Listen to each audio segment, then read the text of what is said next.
Break کے بعد خوش آمدید. نشریات کو مزید آگے بڑھاتے ہیں. وقت بہ وقت سیٹ پہ اضافہ ہوتا چلا جا رہا ہے. اس وقت ہمارے ساتھ ایک نعت خواں موجود ہیں, حافظ محمد عامر صاحب. حافظ صاحب کیسے ہیں آپ؟ ابھی آپ کے ہمیں نعت سنائیں گے, منقبت سنائیں گے, کیا سنائیں گے؟ جی نعت رسول. بسم اللہ. بسم اللہ. کرم کے آشیانے کی کیا بات ہے, آپ کے آستانے کی کیا بات ہے. فاطمہ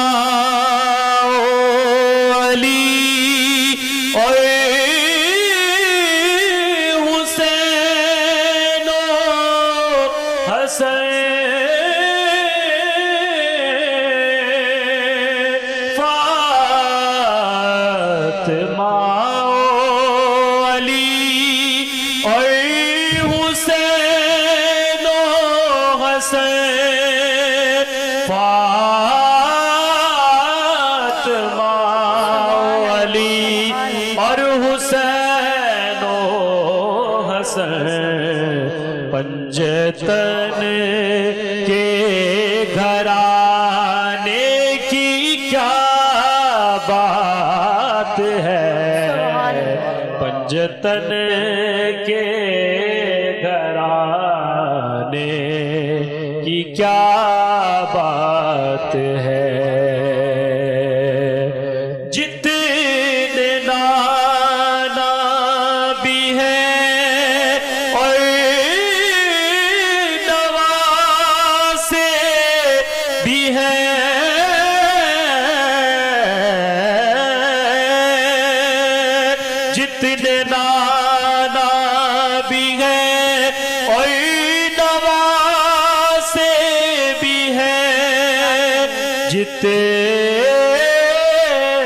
نانا بھی ہے اور نواسے بھی ہے, پر ابن حیدر کے نانا کی کیا بات ہے, ابن حیدر کے نانا کی کیا بات ہے.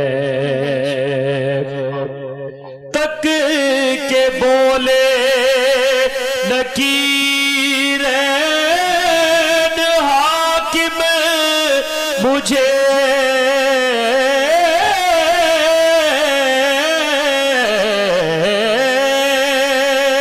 تک کے بولے نکیرین حاکم مجھے, تک کے بولے نکیرین حاکم مجھے, مصطفیٰ کے دیوانے کی کیا بات ہے, مصطفیٰ کے دیوانے کی کیا بات ہے, آپ کے آستانے کی کیا بات ہے, کرم کے آشیانے کی کیا بات ہے, آپ کے آستانے کی کیا بات ہے. سبحان اللہ, بہت خوب, سبحان اللہ. بیگ صاحب ابھی آپ کی طرف آتے ہیں. یہ تو ہم سب واقف ہیں کہ آج تک آپ نے جتنے بھی ایوارڈز, جتنی بھی اچیومنٹس آپ کو ملی, کوئی ایسی اچیومنٹ جس کو آپ سب سے زیادہ پرائیورٹی دیتے ہو, جو آپ ہمیں اس وقت ہم سے شیئر بھی کر سکیں, وہ واقعہ ہے کوئی ایسی چیز میموریبل؟ دنیاوی ایوارڈ میرے نزدیک اہمیت نہیں رکھتے, بالکل یعنی جانی چیزیں ہیں. اور آج جس سال میں نے ایوارڈ لیا, نیکسٹ ایئر شاید ضروری ہے کہ وہ کوئی اور لے, لیکن یہ آپ کو ریکگنائز کرتے ہیں. جیسے